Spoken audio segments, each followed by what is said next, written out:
Vendredi dernier, les forces de l'ordre ont mené une grande opération dans le quartier de Rivière-Salée.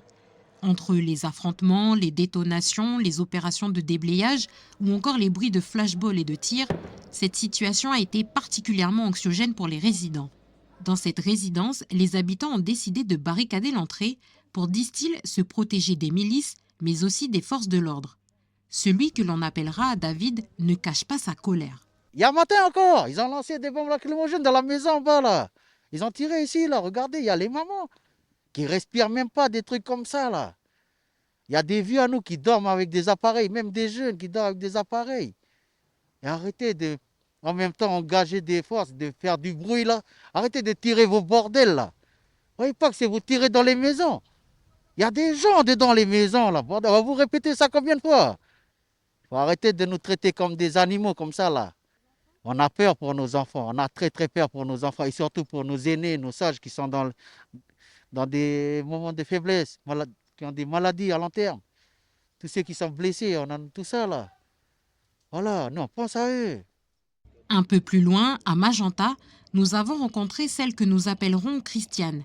Elle réside dans une des zones où de nombreuses tensions ont et continuent d'éclater malgré les renforts des forces de l'ordre. Ça, c'est tous les jours. Quand il y a, encore quand il y a 4 camions, ça va. Mais quand vous avez constamment des cars de police, cette sirène stridente avec des bruits, arrive à un moment on ne peut plus. Et qu'est-ce qu'on fait? Eh bien, on n'est plus toute jeune, on se met dans un canapé, on réfléchit, on se dit demain peut-être que ça sera meilleur.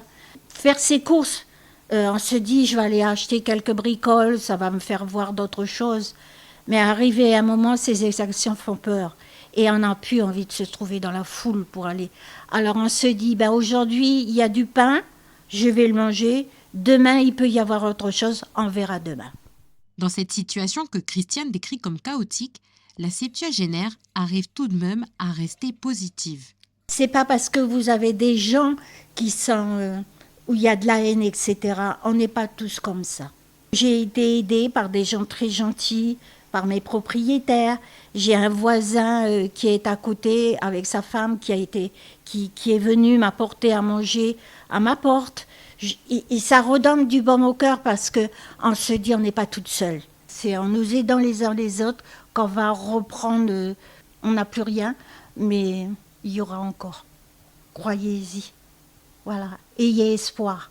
Ayez espoir. Mais soyez toujours dans l'amour et dans la paix. En cette période de vive tension qui peut être anxiogène pour les Calédoniens, des professionnels sont à votre écoute si vous en ressentez le besoin au 05 30 30. Un numéro vert gratuit.